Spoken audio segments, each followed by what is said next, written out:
Having stopped reading, Alex discovers a small penny taped to the back of Peter's chapter page. Hey, got his penny back.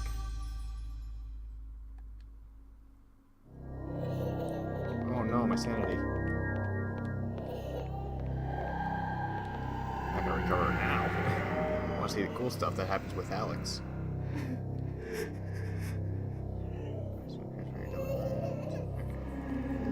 So I need to use the penny on something. Oh, circuit breaker. Right, there's one in this house, isn't there? Somewhere. I don't remember where, but I remember that there is one. The looming grandfather clock seems to stand ominously in the corner, gazing in the empty room of almost.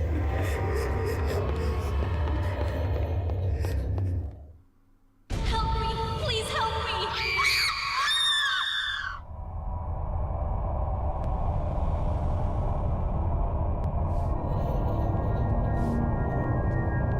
I can't get the blood out!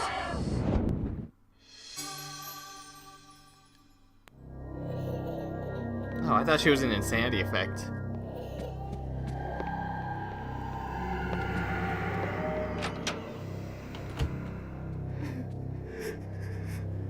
Okay, basement is this way, right?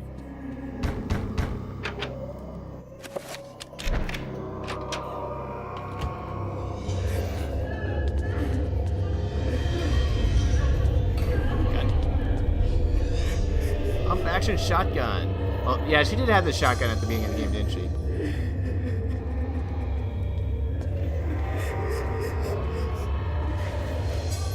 Shells. That thing's sealed.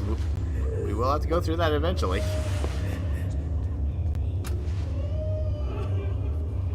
Fuse box and circuit breaker array is situated on the wall. All but one of the fuses are intact. In the absence of this one is suspicious, and until it is replaced, the circuit connected to it is useless. Lucky penny! Jams the lucky penny in place of the missing fuse.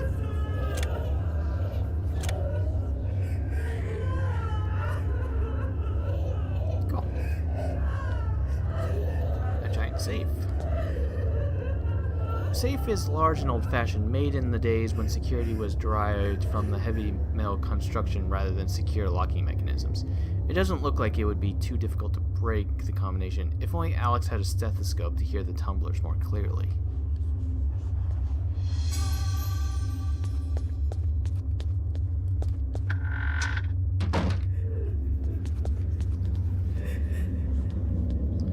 A mechanical device is secured to the floor. Long metal screws hold a dull metal dish firmly against the floor. A locking mechanism is fixed to the top of the dish, looking toward the ceiling. Aha! Okay, I know what that is. Okay. That's how I get to the city. The observatory is like right above this. That's how you open it. Ah!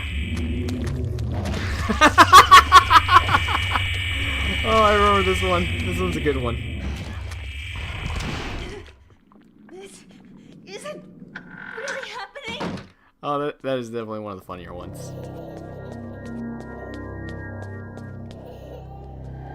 Threw me off for a second that they showed up.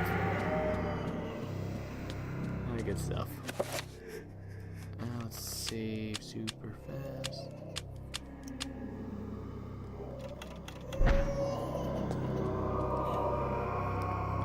Let's see. Oh yeah, upstairs.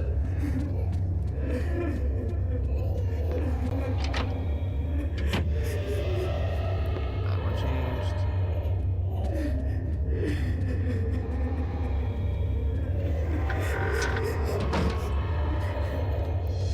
Journal Maximilian Roivas.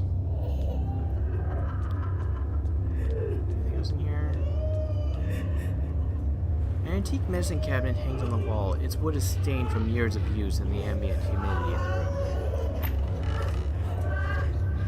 Hey, page. That was easy.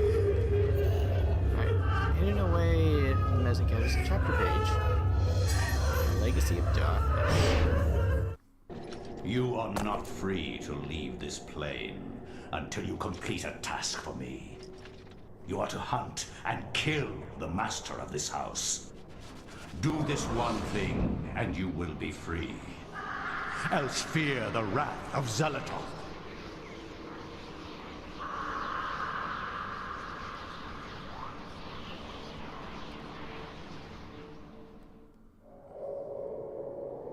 Everything is complete for your arrival, Master. Now we must wait for the planets to align, and that is not too many years from now. Another Roivus has crossed our path. This time, we will not be so merciful. Mercy has no place in this world. It is only a place for me. He will meet such a horrible death that the rest of the line will never set foot in his house again. Pray to me that they don't. Pray to me anyway. Alright.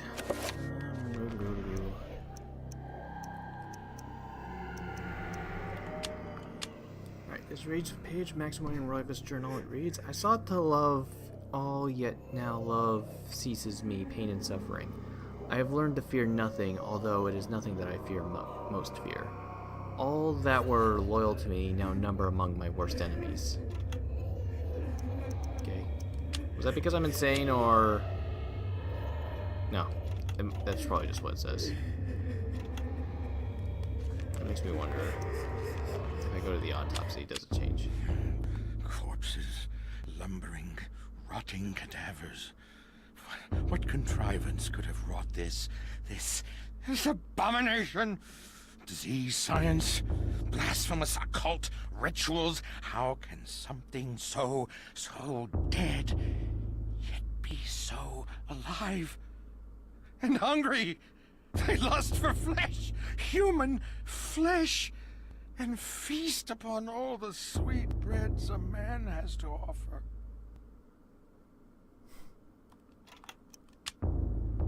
Neither the embalming salve of their wrappings nor the numbness of death could override the dominating madness that is Xenototh. Controlled, prodded into an existence by an incessant cacophony of voices, penetrating every level of their psyches, these corpses are coerced into life, ambling, moaning, shrieking. The devils inside the servant skulls were trying to kill me. They plotted behind doors locked and barred and planned the downfall of the human race. I took care of the ones around me and stopped their plans. There are others, I'm sure, out there, manipulating us, secreting madness inside our very heads, while our souls are pushed into the corners of our skulls, watching as our hands do tasks that we have no control over. Oh, horrible, horrible things! We must purge them from our midst, kill them all, cut them, burn them. It's the only way. I know. I've done it. It works. Eyes? Rot their eyes. Their staring sees through your soul like looking through a window. And the lids, festooned with tiny hook-like teeth that gape and gnash. It doesn't make sense. No anatomy would form like that. But it has. Was it natural? How could it be? Oh, unholy beast, thou must be killed, lest you corrupt my world. Have at thee! Have at thee!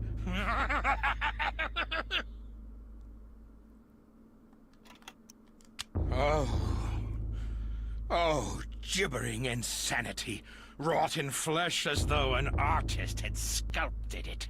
Created from nothing by their mistress, Xenototh, a canvas as grotesque as any. Their bodies made no sense, no heads, no organs, an empty husk, devoid of the trappings of nature, but it walked, it sang, it shrieked. A mockery of reason, both natural and mental, a blasphemy from beyond the veil. The veil has opened, and we should not see beyond. We weren't meant to. Never, ever meant to. Oh, give us the blessing of ignorance, the happiness of oblivion. Innocence can only be tainted, never returned. Man, I love those. Still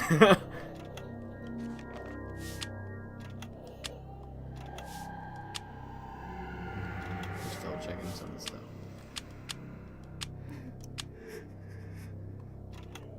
Because I know there's other stuff on this thing that Insanity can screw around with.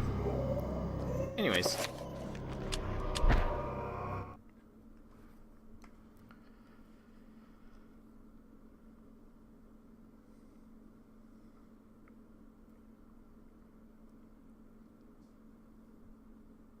My education in psychiatry did not prepare me. I would love to see how Freud's view of his mother would change with the knowledge of Chaturga. How Skinner would incorporate Zelotard into his behaviorist theories. How Jung would accommodate Ulioth into his theory of the collective unconscious. Like my ancestor Maximilian, I too had an interest in my family tree. As a psychiatrist, I believed that science could provide answers into my family's sordid, bizarre past. It was with great excitement that I began my search. The mansion's history was filled with my colorful predecessors. Everything from convicted and hung witches to committed madmen, each laying their own peculiar mark on its character. I intended to find their secrets. Alright. This part of the library is reserved for entertaining the house's more scholarly guests. A simple yet elegant layout affords quiet drink and conversation. She don't want to talk? Okay. Politely, she asks Edward is there anything she can do for him. Right. Anything of interest? I believe this is also before I get to the artifacts as well. Well, yeah, you can tell by his hair color during those scenes.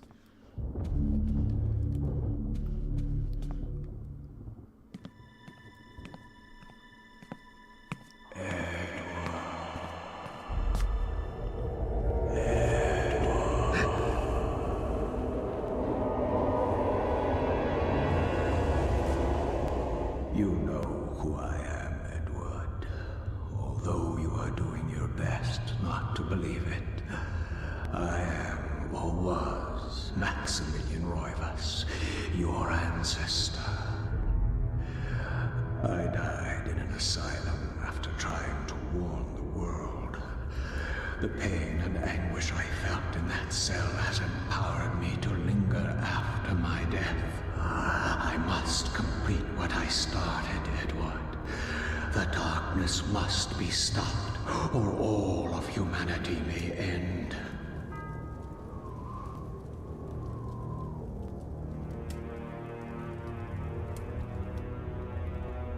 Sets the clock to the 33rd minute of the 3rd hour. Alright, ancient scroll. Magic pool. Yeah, magic pool. What's that? Liquid courage. Liquid courage. And a small flask of the old sauce. Liquid courage. A magical elixir to power one's spirit in the face of adversity. Bottoms up. Regain sanity. That's pretty good. That's pretty funny. Oh, he has really low health. Okay.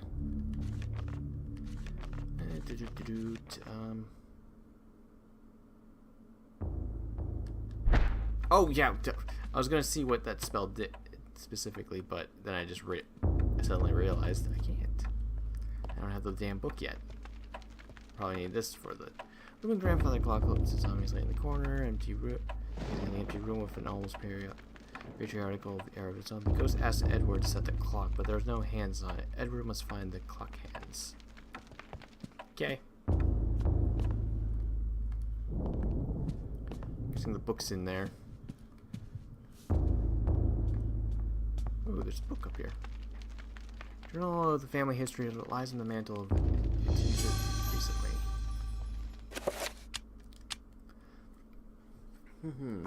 The old musty book bound in dry, dusty leather. This book covers the early history of the Roivas family, dating back before the settlers in this land. There appears to be something pressed between the pages. A minute hand. Who knows why that was actually there?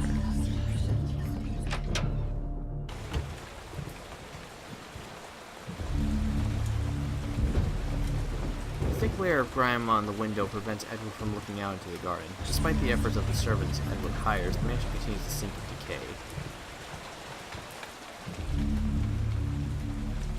Edward's curiosity can't leave the mystery alone. He drives himself to uncover the truth behind the mansion and his ancestors.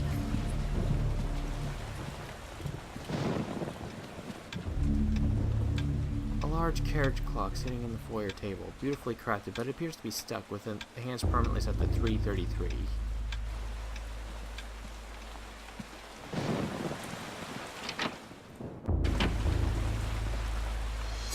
Oh, here, more revolver bullets. No one living in the house for a long time. It's no wonder the pantry is empty. Edward lives out of the refrigerator, so to speak.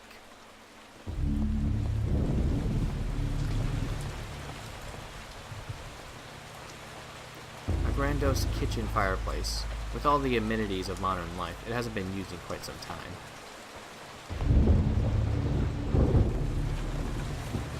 The servant notices Edward's presence and comments on the weather. Idle chit-chat.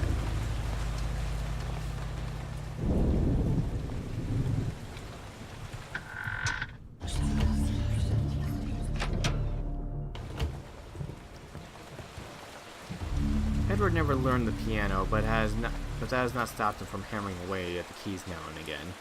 It's very therapeutic. Perhaps one day he would learn it properly.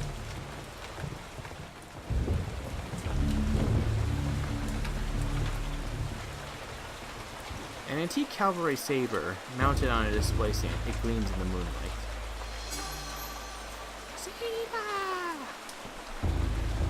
Puttering around with the crockery, the servant informs Edward that the table has been set for him just as he likes it.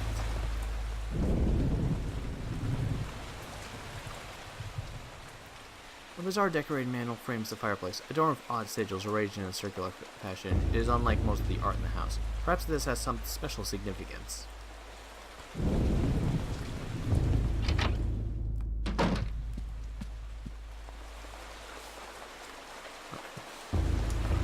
As Edward nears, the servant stops mumbling to herself and asks him if he thinks the weather will clear before the solstice. Edward finds the reference to the solstice rather odd and ponders its significance.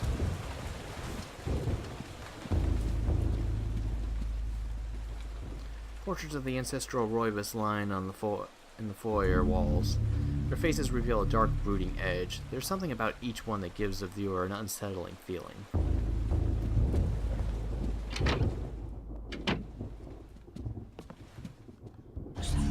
Illustrious landscape reflecting the spirit of the American colonists. This painting predates the 18th century, a priceless treasure. Edward has taken care of it by brushing it off the dirt with rubbing alcohol.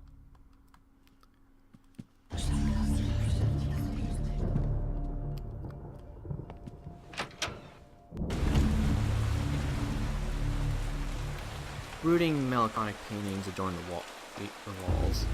Strange choices of decoration for the bedroom, each one seized with virulence that can only have been wrought by an unsound mind.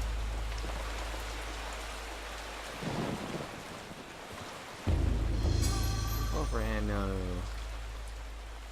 An expansive fireplace inset on the wall faces the bed. No doubt if it were lit, it would make the room quite cozy. Curiously, the servant asks if Edward is in good health. Brooding, melancholic paintings adorn each wall. Oh, yeah.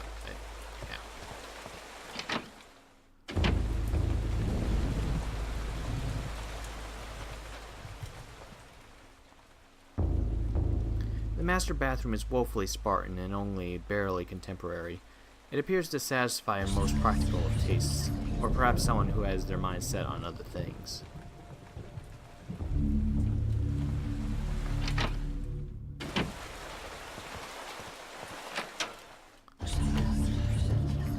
Okay. Keep looking upstairs for a little bit. We're trying to go into the basement. Assuming I can go into the basement yet. Hey, gun. No, elephant gun ammo. Okay, he's getting it the big shit.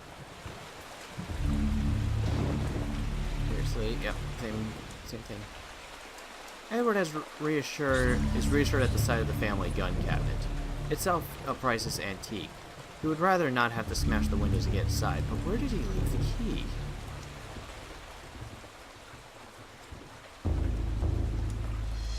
Historical journal. A musty old book, bound in dry, dusty leather. This book covers the recent history of the Royals family, going back perhaps 150 years. There appears to be something pressed between the pages. An hour clock hand.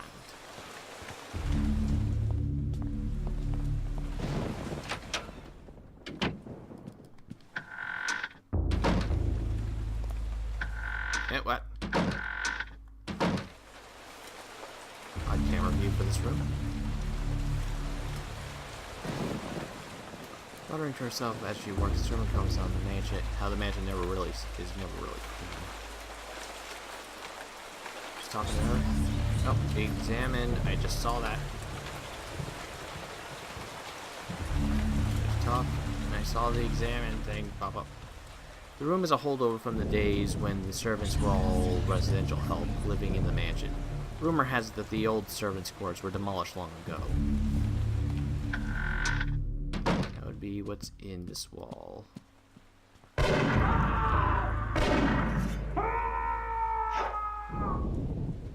Oh, Max, you crazy. She informs Edward that she believes the weather will worsen, and that she hasn't heard it being this bad in many decades. An exorbitant and out-of-place stained glass window ends the hallway. Whoever put it here had an eclectic taste and confirms Edward's belief that this mansion is more folly than a real house.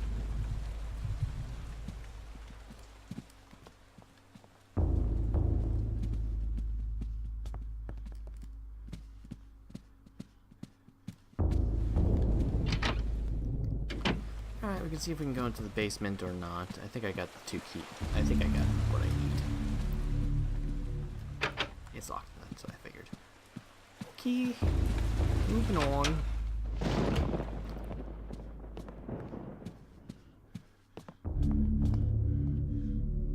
Okay, you good?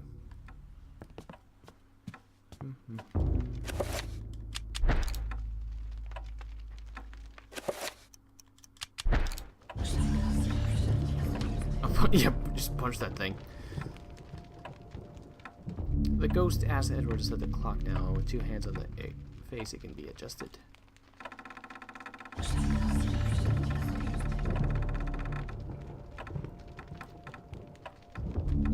There we go.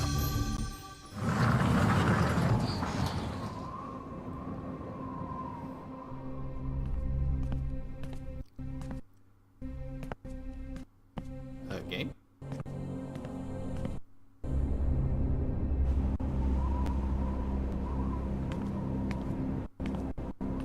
That the friends would be dropping right now.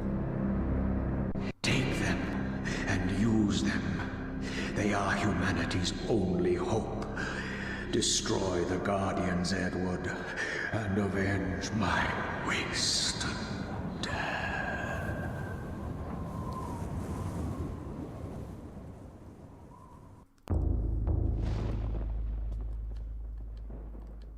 Alright, load a revolver. Ourselves a gun.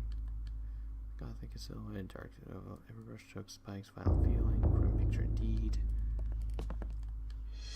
Elephant gun ammo, but I don't have the key to the elephant gun yet.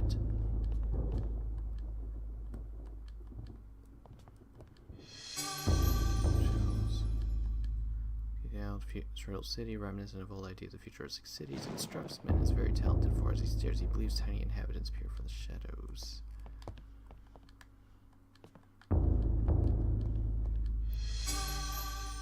Just looking to see if he says anything different. Dialogue to attack a human body is each cemented into place. Was twisting psyche could execute such a drawing. Smallest detail, presence of a frightening bones, spines, and drawing in a mesmerizing sight. Yep, okay, cool. Oh, grab this too.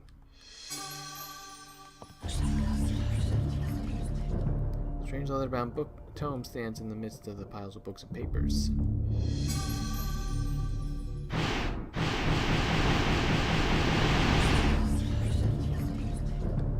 Upon the desk of work, it was the work of a madman, frantic scribbling on a torn notepaper that had somehow weathered the years. Were these Maximilian's ravings, laid out in choppy scrawls of ink, or a testament of humanity's savior, waiting to fuel the battle against the Guardians? Alright, we got the Tome of Darkness.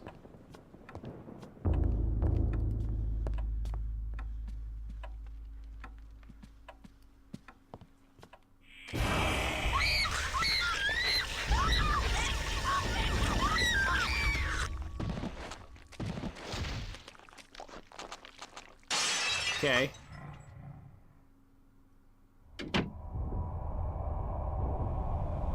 Ah, fuck.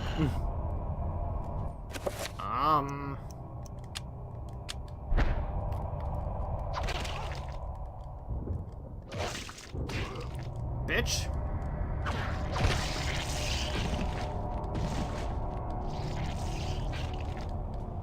I can't finish it off.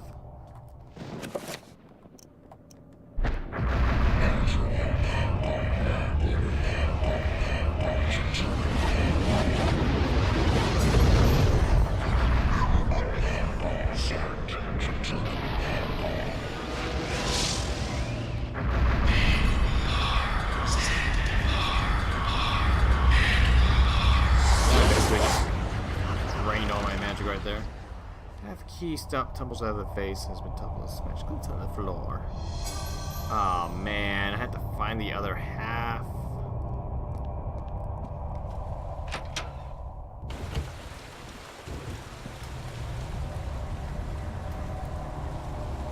There's some kind of monster running around here somewhere.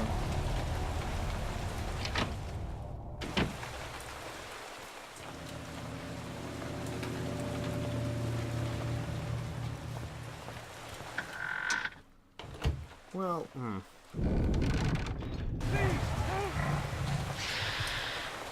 That runs upstairs.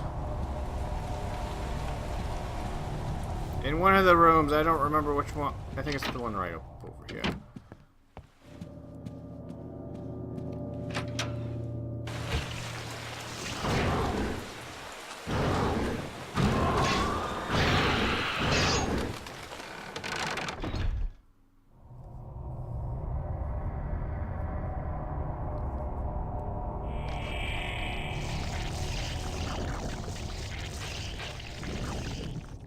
Okay.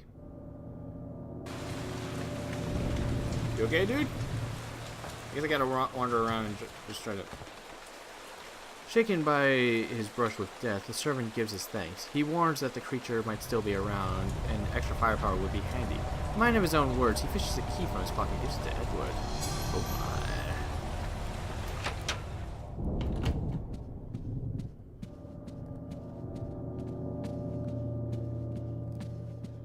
It was in here, was it not? No, that's the bathroom. In here!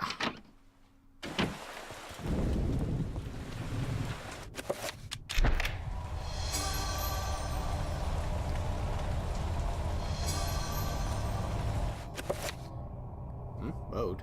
This function allows the character to change the fire selector on guns. What? Oh, fire 2 shots at once versus 1 shot. Gotcha, gotcha. Yeah, why not? Good enough.